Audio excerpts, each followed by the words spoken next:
बिहार के एक गांव में विजय नाम का लड़का रहा करता था। विजय एक गरीब परिवार से था। बचपन से ही वो पढ़ाई में होशियार था। विजय अपने मम्मी पापा की आखिरी उम्मीद था। विजय के दादा ने अपने समय में बहुत कर्ज ले लिया था, जिसको चुकाने में पापा की पूरी जिंदगी मजदूरी में निकल गई। उनके पास थोड़ी सी जमीन थी, जिससे उनका गुजारा हो रहा था। पापा की तबीयत मजदूरी करने से खराब रहती थी, पर पापा विजय को इस बात का एहसास नहीं होने देते थे। विजय को पढ़ाई में इतना होशियार देखकर उसके मम्मी पापा ने हर वो काम किया जिससे वह विजय को पढ़ा पाए। विजय की कॉलेज की पढ़ाई खत्म हो गई थी और वह एक छोटी सी नौकरी करने लगा, जिससे उसका खर्चा निकल जाता और साथ में वो कलेक्टर बनने की तैयारी भी कर रहा था। विजय अपने वक्त का एक मिनट भी फालतू नहीं गुजारता था। विजय ने पूरा समय पढ़ाई और नौकरी में ही लगा दिया। विजय को पापा को यह पता था कि वो कलेक्टर बनना चाहते हैं, इसलिए घर की हालत बहुत ज़्यादा खराब होने पर भी उन्होंने विजय से कभी इस बात का जिक्र नहीं किया और न ही उसको अच्छी नौकरी करने के लिए कहा। लगातार 2 साल तक विजय पास नहीं हो पाया। उसके बाद भी उसके पिता ने अपने घर और ज़मीन गिरवी रखकर विजय को IAS की कोचिंग ज्वाइन करवाई और उसकी नौकरी भी छुड़वा दी और केवल पढ़ाई करने को कहा। विजय के पापा हमेशा उससे कहा करते, बेटा, खेत और घर दोबारा आ जाएंगे, पर कलेक्टर दोबारा नहीं बन सकते। आज पूरे साल पढ़ाई करने के बाद विजय का रिजल्ट आ गया, जिसमें वह अच्छे नंबरों से पास हो गया था। आज उसके पिता से ज़्यादा खुश कोई नहीं था। ऐसा लग रहा था जैसे विजय का सपना पूरा होने वाला है, पर भगवान को कुछ और ही मंजूर था।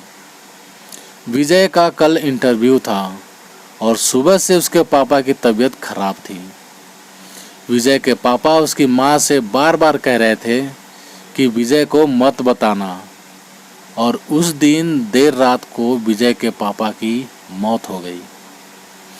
अब एक माँ जिसकी गोद में उसका पति गुजर गया और वो अपने दर्द को भुलाकर अपने बेटे की ज़िंदगी के बारे में सोच रही थी। माँ ने पड़ोसियों तक को इस बात का एहसास नहीं होने दिया कि उसका पति अब नहीं रहा।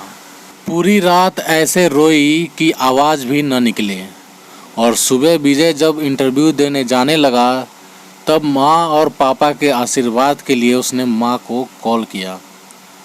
माँ ने पूरी हिम्मत लगा दी अपना सच छुपाने के लिए और विजय को आशीर्वाद दिया।